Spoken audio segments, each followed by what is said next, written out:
달기로 부탁해 채널에 오신 것을 환영합니다. 오늘 베란다 온도는 12.3도로 그렇게 높지 않네요. 어, 추워지면 어떡하지? 막 이런 걱정만 계속 하고 있었는데 생각보다 비가 오고 대설이 내리고 나서도 온도가 많이 내려가고 있지는 않습니다. 어머, 어머, 얘 좀 봐라. 살짝 이거는 지금 해가 부족하다는 표를 내고 있는 것인데. 어, 약간 제가 지금 어떡하지? 얘네들 지금 물 달라고 하는 애들이 있거든요. 습도가 25%밖에 안 돼요. 25%밖에 안 되기 때문에 사실 베란다 온도가 최저 온도가 뭐 지금 보통 7도, 8도에다가 낮에는 30도 가까이, 막 25도가 훌쩍 넘어가고 있기 때문에 얘네들이 지금 물을 되게 원해요. 물을 원하는데 물을 또 주면 이제 앞으로 물을 주면 온도도 계속 낮아질 거고 막 이런 걱정들을 하면서 자꾸 물을 주는 시간을 타이밍을 자꾸 놓치고 있는데 사실 물 줘야 되거든요. 오늘 저녁 때는 얘네들 무슨 일이 있어도 한 바퀴 조루로 이렇게 돌려서 주는 한이 있어도 물을 조금 먹여야 되겠습니다. 근데 워낙에 빡빡하게 식재를 해놔갖고 조루로 돌아갈 틈새기도 없어요. 틈새기도 없이. 아, 참, 그리고 제가 이제 베란다에서는 사각토를 쓰면서 제가 무슨 얘기를 계속 했었냐면 내가 요 화분 안에 그냥 사각토를 싹 돌리면 사각토가 워낙에 보수성이 좋으니까 물을 주면 주는 대로 화분에서 물을 그대로 먹고 있을 테니 딱 필요한 만큼만 관수를 하고 이 밑단으로 흘러내리지 않게 만들겠다라고 하는 게 제 목표였거든요. 근데 예상 외로 사각토에 식재하고 나서 좀 지나면 사막토 안에 있는 수분을 다육이들이 다 빨아먹잖아요. 그러니까 약간씩 공간이 생기는 거예요. 그래서 물을 주면 생각보다 물이 빨리 아래로 내려가요. 제가 그래서 어, 내가 원하던 바가 아닌데? 생각보다 그렇습니다. 그래서 혹시라도 사박토에 식재를 하고 나서 그 배수가 안 되고 계속 보수성만 높아질까 봐 걱정하시는 분들은 진짜 사박토에 식재하고 나서 뿌리가 확 다 내린 다음에 그 다음에 요 화분 안에 물이 얼마만큼 이 물을 줬을 때 잘 빠져나가는지 꼭 한번 확인하셨으면 좋겠어요. 그래서 무한정 그 물을 주지 마시고 화분 요 정도 하나면 종이컵으로 한 컵 정도를 일단 줘보고 물이 또르륵 나가기 전이다. 나간다. 그러면 딱 그 전까지만 관수를 해주면 그러면 좋을 것 같아요. 대신에 한꺼번에 진짜 막 그렇게 주는 게 아니라 돌람돌람 조금씩 그렇게 적게 이렇게 줘야지만 얘네들이 이제 좀 충분히 그 물을 머금고 있을 수 있겠죠. 음, 어저께 제가 키핑장에서 이제 그 분갈이 영상이 나가겠지만은 입고지에 입고지로 기운 비치후리대를 제가 6월 달에 사박토에다가 식재를 해놨더라고요. 합식을 하면서 이제 그거를 다시 이제 이모한테 주려고 합식을 하려고 이제 두 포트를 제가 털었거든요. 근데 진짜 화분 안에 뿌리가 가득 찼어요. 물론 6월 달이니까 지금 12월이라고 하면 7, 8, 9, 10, 11, 5개월이 지났잖아요. 저는 그래서 5개월이 지난 다음에 제가 이제 처음 확인을 했어요. 사박도에 식사를 한 다음에. 그걸 보면서 진짜 5개월이면 화분 안에 뿌리가 어느 정도 꽉 차. 그러면 내가 물을 줬을 때 과습은 일어나지 않겠구나라고 생각을 했어요. 5개월이면 충분해요, 여러분들. 6월 달이면은 날이 점점 더워지기 전에 제가 한 거잖아요. 그러니까 여러분들 그거 생각하시면 좋을 것 같아요. 근데 지금 계절은 아마 6월보다는 뿌리가 나는 속도가 조금은 늦겠죠? 조금은 늦을 거예요. 그리고 어제 촬영을 하면서 이제 화요일 날 송출이 되는 이제 사박도 언니의 그 구독자님, 그다음에 구매자님의 인터뷰, 전화 인터뷰를 이제 연결해서 했었는데 그분은 진짜 확신을 가지고 새 뿌리를 내년에 얘네들 전부 다 사박토에서 내리는 새 뿌리 가지고 다육이를 하겠다고 목을 다 쳐가지고 새 뿌리를 다 내고 있다고 하더라고요. 저 깜짝 놀랐어요. 내일 영상 나가니까 여러분들 그거 들어보시면 아, 이 사람은 이렇게 하려고 하는구나 라고 아마 이제 들으시면서 여태까지 약간 조금 고민이 있으셨던 분들에게 좀 도움이 되는 영상이 되지 않을까 생각을 합니다. 그래서 이렇게 베란다에서 제가 지금 베란다에서 이렇게 편안하게 이틀 만에 지금 오는 거예요.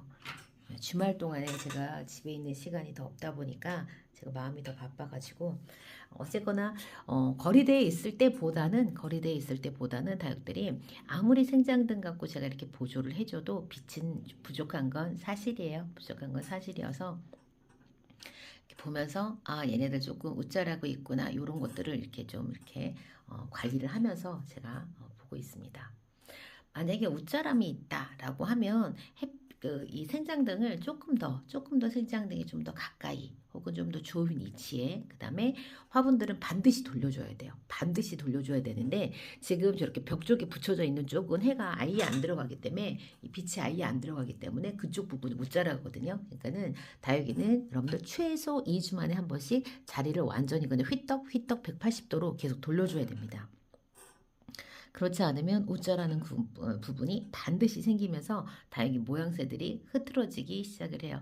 사실은 너무 일찍 들어오면 내년 봄까지 너무 긴 시간 동안 베란다 안에 있어야 되잖아요. 지금 벌써 11월 중순에 들어왔으니까 12월, 1월, 2월, 3월 중순까지 근 4개월 동안 베란다 안쪽에 있어야 돼요.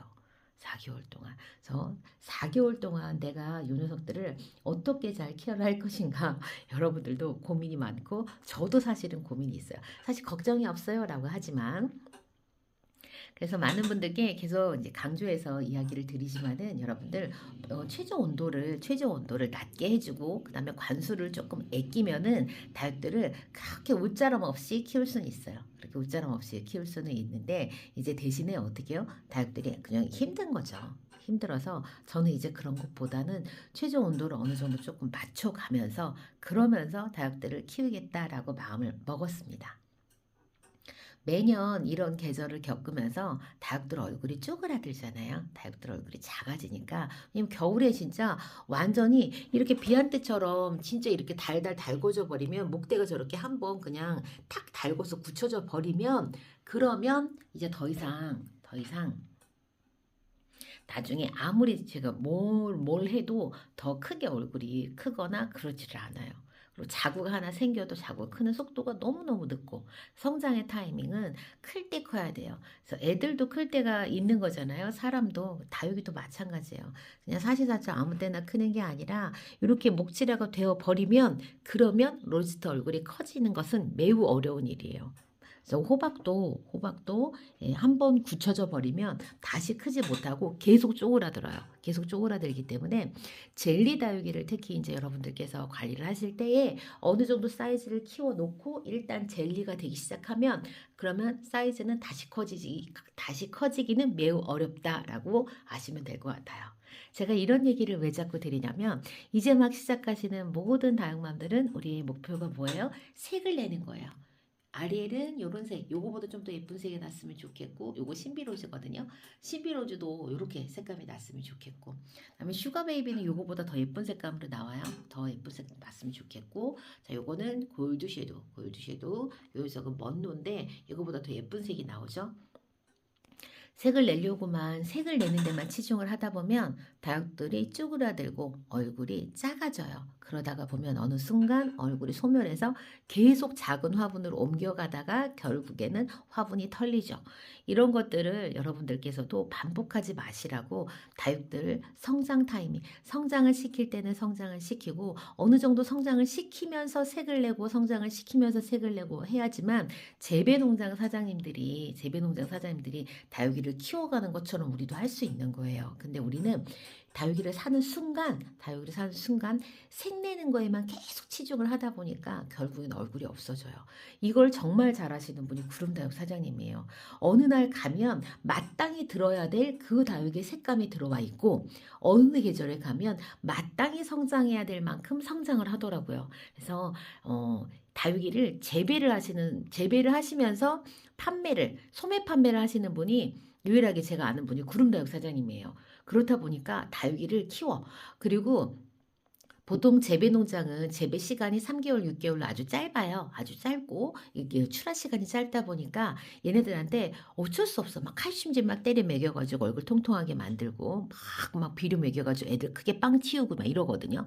근데 구름다육 사장님은 어떻게 하시냐면 그런 애들이라는 걸 알면서 가지고 오시면 그러면 그런 약기운이 다 빠질 때까지 농장에서 관리를 해요. 매장에서. 그런 다음에 판매를 하는 거예요. 그렇다 보니까 느려. 다른 데서 막 다 팔고 있는데 사장님은 안 팔아. 그런 것들 다 보고 그다음에 여름 계절을 딱 지나고 오잖아요. 애들이 완전 묵어졌어. 그러면 묵은 애들이거나 여름을 지난 애들은 뿌리가 그 반응을 물 반응을 하는지 확인을 꼭 한 다음에 여러분들께 판매를 해요. 그래서 아무리 재배 농장에서 진짜 묵은 애들이 사장님 댁에 딱 와도 걔네들은 그러면 팔아도 되잖아요. 묵었으니까 안 팔아. 왜 안 파냐고 하면 뿌리 반응 봐야 된대요. 왜냐면 고사했을 수 있거든요. 농장에서 많이 묵은 애들은 그다음부터 관수를 안 해요. 잘. 묵혀요. 색을 내야 되니까. 그러니까는 뿌리 고사들이 일어날 수 있거든요. 그래서 구름다육 사장님은 그런 애들도 안 팔아. 봐야 돼. 물 반응하는지 봐야 돼. 그렇게 해서 여러분께 보내드리는 게 구름다육이에요. 저도 그래서 구름다육 사장님께 진짜 많은 걸 배우거든요. 똑같이 구름다육 사장님하고 저랑 똑같은 다육이를 키워요. 나나우 꾸미니를. 저는 3분의 1 토막 냈거든요. 이게 뭐 잘라지고 그런 게 아니라 똑같은 사이즈인데 못 키워갖고 3분의 1로 쪼그라들었는데 사장님은 처음에 판매했을 때보다 더 풍성해지고 색은 더 예뻐.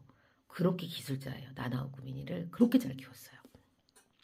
이렇게 차이가 있더라고요. 그래서 제가 그걸 보면서 뭘 느꼈냐면 키울 때는 키우고 색을 낼 때는 색을 내는 게 맞구나. 무조건 색을 내려고 얘네들은 쫄리면 결국에는 소멸하는구나 라는 것을 알게 됐어요. 그래서 여러분께도 저에게 제가 그렇게 했던 그 실수들을 반복하지 않게 하려고 계속 이야기를 드려요. 근데 어쩔 수 없다는 것도 알아요. 진짜 이런 색감 내고 싶거든. 특히 이거 알사탕 색감 진짜 환상적이지 않아요? 알사탕이라면 마땅히 이런 색을 내고 싶은 마음 제가 이해를 못하는 게 아니에요. 그런데 지금 제 캐비어 한번 보시겠어요? 캐비어? 캐비어가 이런 색을 내고 있죠. 이제 보통의 알사탕을 받으시면 이제 이런 색감이 오잖아요. 그러면 이제 이게 너무 얘를 너무너무 저렇게 빨리 만들고 싶지. 저렇게 걸리는데 2년 정도 걸려요, 여러분들. 2년. 자, 요 캐비어 제가 왜 분갈이 안 하고 있게요. 자, 여기 지금 보시면 여기 붙어 있는 잎들 있죠. 이런 잎들을 만져도 이런 잎들이 호돌호돌 떨어지지 않을 정도가 될 때까지 제가 여기에서 얘네들을 지금 훈련을 시키는 거예요. 여기에서. 물론 힘들게 그냥 얘네들을 그냥 이 잎을 그냥 이제 호로록 그냥 이게 떼어내버리고 화분 안에 그냥 심은 다음에 그 다음에 그런 과정들을 거쳐도 돼요. 그런데 저는 지금 이렇게 좀 놔두고 있는 거죠. 살짝 여기 색감 솔 살짝 들어왔네요. 완전 그냥 초록초록 했었는데 그린 했었는데 이렇게 이거 베인도 지금 물 달라고 이러고 있어요. 진짜 소울아트는 너무 예쁘죠. 소울하트. 에이핑크가 뿌리 이렇게 빨리 내리는 거 처음 봤어. 지금 에이핑크 지금 뿌리 열심히 내리고 있습니다. 자, 오늘은 여기까지. 저는 다음 시간 다시 또 찾아뵙도록 하겠습니다. 그럼 안녕히 계세요.